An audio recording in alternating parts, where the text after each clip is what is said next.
U.S. envoy leaves Venezuela with 6 Americans after meeting with President Nicolas Maduro. Trump's administration officials had said earlier Friday that one of Richard Grenell's top aims for the visit was to secure the release of Americans detained in the country.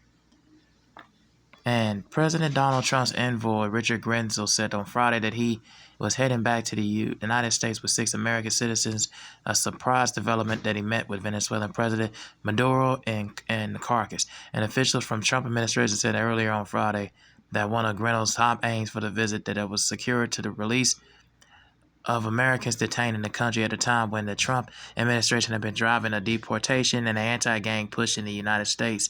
And Grenell did not name the 6 men shown in him aboard in the airplane when he posted the photo in a posted photo online. They were dressed in light blue outfits used by the Venezuelan prison system.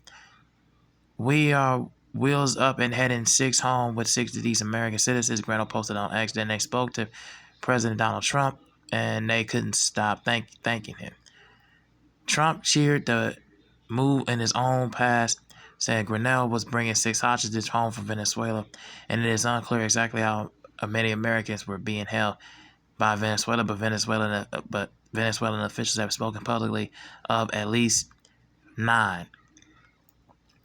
Maduro's officials have accused most of them of terrorism, and said that they were high levels of mercenaries. The Venezuelan government regularly accuses members of the opposition and foreign detainees of conspiring with U.S. to commit terrorism. U.S. officials have always denied any plots, and American hostages are being held in Venezuela must be released immediately.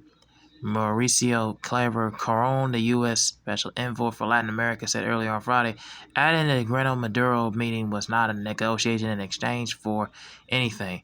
And in late 2023, Venezuelan government released dozens of prisoners, and including 10 Americans, after months of negotiations, while the U.S. released a close ally of Maduro. Maduro told officials in an annual speech to the judiciary late on Friday evening that the meeting between him and Grenell had been positive. And these are things that they reached initial deals, and that when they was complied with, new issues would open, hopefully new ideals for the good of the 2 countries and the region, Maduro said, adding that it would be looking to see if what had been discussed with Grenell was reflected in what communicated by the U.S.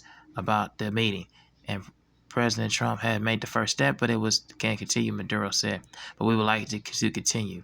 Maduro and Grenell had discussed migration and sanctions at the presidential palace, and the Venezuelan government said in a statement earlier on Friday. And the White House press secretary Caroline Leavitt said earlier on Friday that Grenell had